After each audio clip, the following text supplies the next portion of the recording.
Another day, another journey with Jen and Kay. For today's journey, we're going to Dumaguete and Siquijor. Inside the aircraft, in case of rapid change in cabin pressure, oxygen masks will automatically drop from the compartments above you.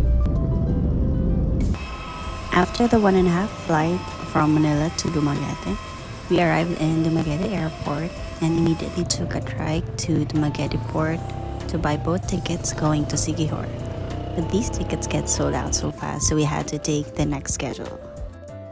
While waiting, we decided to have lunch at Joe's Chicken in Ito.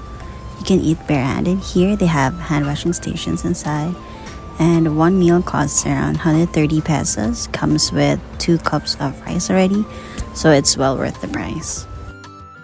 After eating, we went back to Dumaguete Port. Turns out the boat was delayed, and we found out that Anika Star Shipping overbooked the ship, so we couldn't find any seats inside, and we had to go up where the bags were. But the smell of the vents plus the hot sun and the big waves could be enough to give you a headache. After an hour's boat ride from Dumaguete to Siquijor, you can already see how amazingly clear and blue the waters are. It's such a sunny day when we arrive, and we're so excited to explore the island. We took a short trike ride to San Juan for our resort accommodation, the Fig Sunset View Resort.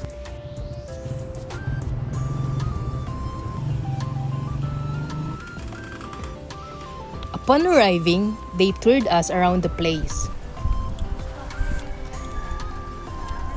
Our room has a pool view. The room was spacious, even the bathroom, and it has a veranda where you can enjoy the view. The resort has one big pool. It has 2 feet, 4 feet, and 6 feet areas. They have an amazing viewing deck where you can relax and look at the sea and the sunset.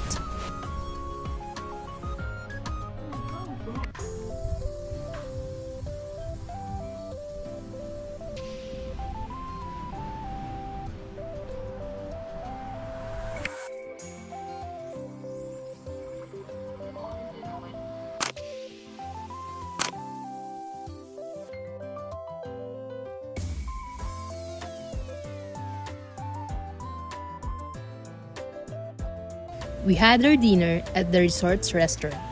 It's a bit pricey. Good thing our breakfast the next morning comes with the package. And now it's time to explore. This is Kuya Eleazar. He was our tour guide in Siquijor, and he's very friendly and accommodating. He's also good in taking our photos too. Our first stop, Pitogo Cliff. The name comes from the pitoga tree surrounding it. This is a perfect spot for your aura photos and cliff diving.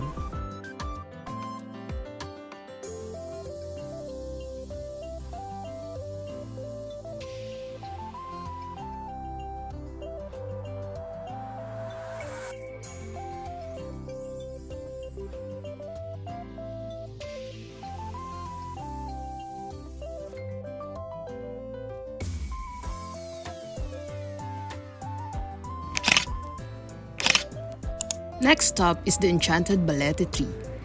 Dip your feet and let the fish eat the dead skin under your feet. Just a warning, it tickles a little.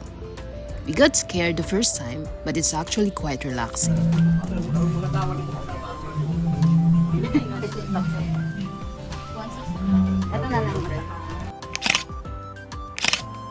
Up next is the Hapitanan Broom Challenge.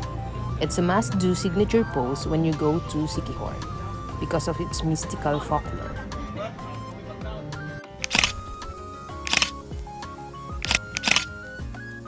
And the last spot before we go swimming is Lazi Church and Convent. This is one of the oldest church in Siquijor. It holds a lot of history for the province.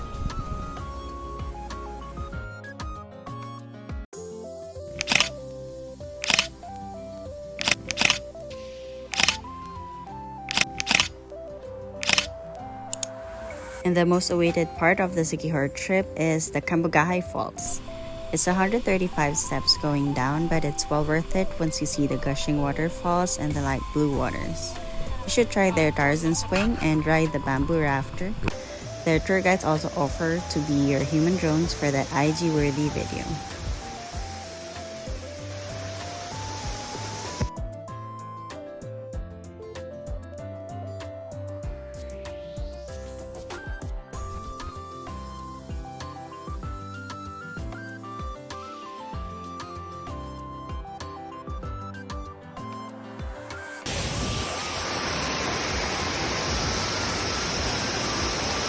We also explored the cave underneath the waterfalls.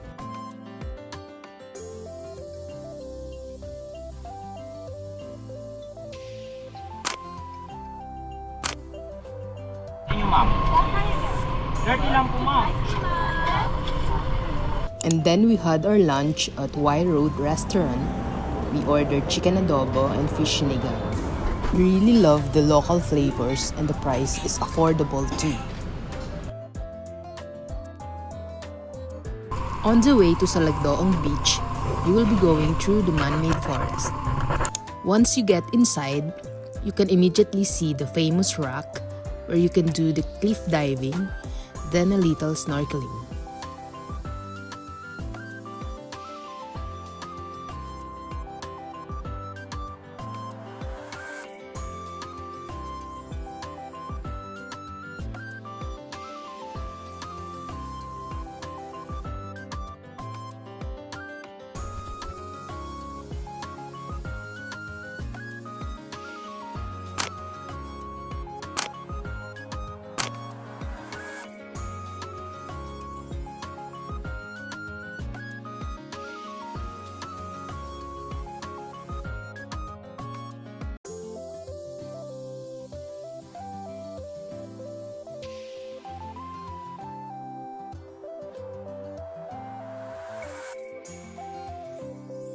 And that's the end of our Siquijor trip.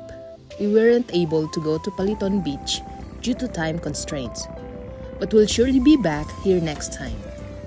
We're not yet done exploring the island, so see you later, Siquijor. Back in Dumaguete, we checked in at Hotel Essencia at the heart of Dumaguete City. We recommend this place since they have clean rooms, good food, and parking space. We rented a car for a stay so we can manage our time better. Early in the morning, we're at Malatapay Port for our Apo Island tour.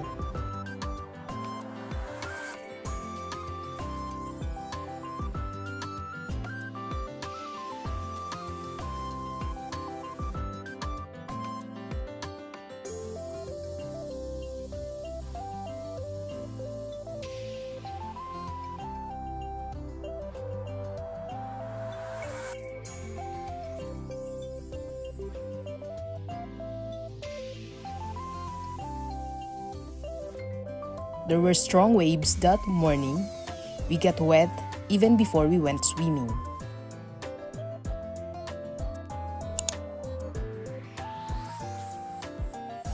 Is Coral's Garden, like that ma'am. Medyo malayo, little bit far. And don't worry because you just hold on the life ring and I will be. You will be separated into smaller groups and be assigned a tour guide specifically for your group.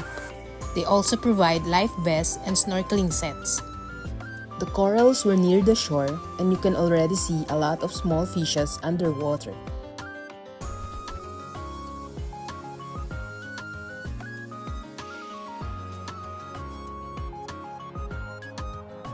Not far along, you can spot pawikans or sea turtles swimming and looking for food. The seaweeds are abundant in the area and that's what attracts these pawikans. They're not afraid of humans, but we're really careful not to get in their way. The tour guides always reminds us to stay behind the pawikans, which also makes for great photos with them.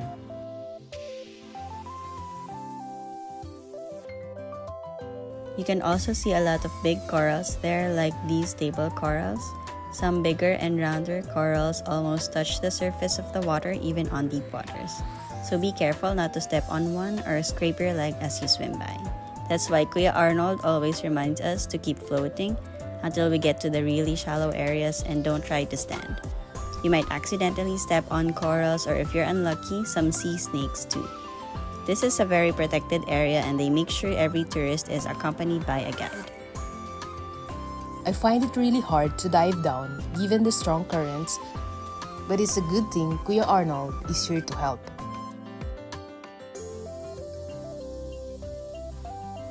Then we ate our lunch, featuring their local dishes and fresh fruits. We also made some friends while we're there. This is Ted. He's part of our snorkeling group.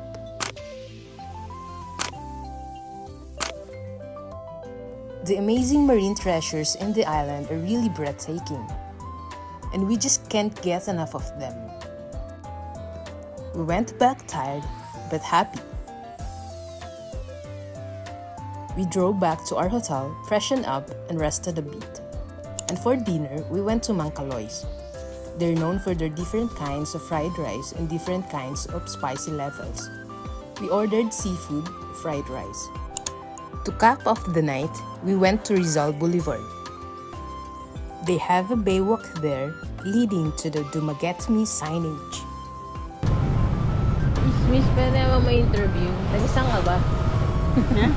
Pwede ba may interview? Tagisan ka mo? Sa puso. Enjoy ka ba sa ating trip dito sa Dumaguete? They have a lot of activities at the Rizal Boulevard.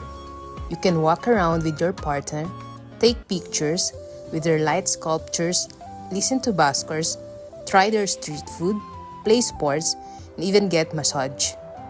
If you're more into bars or chill restaurants, they have a lot around the bay too. We wanted something sweet, so of course, we went to Sunshine Ball Bistro to try their famous cakes, especially the Sunshine Ball and Sylvanas.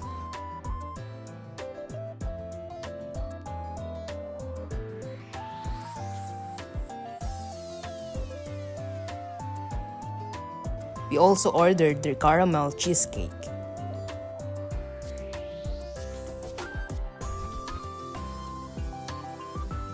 Finally, it's our last day here in Dumaguete. We'll be taking a short tour of Valencia later. It's more of a chill day for us. We had breakfast buffet at the hotel and checked out before heading there. First stop is the Tierra Alta Lighthouse. It's inside a subdivision clubhouse. First, we had merienda in their cafe. The 70 pesos fee is free if you consume at least 100 pesos worth of food and drinks per person. We then took pictures around the lighthouse and on the glass viewing deck. Next up is the Smoky Mountain, or the sulfur vents. It's amazing to look at. The smell is similar to that of rotten eggs, but don't get discouraged, the smell is tolerable. Behind it is the famous Pulang Bato Falls.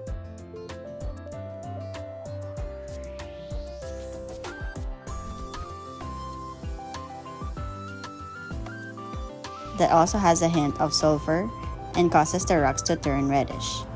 You can also swim here, but some says it stains on light-colored clothing, so wear something dark.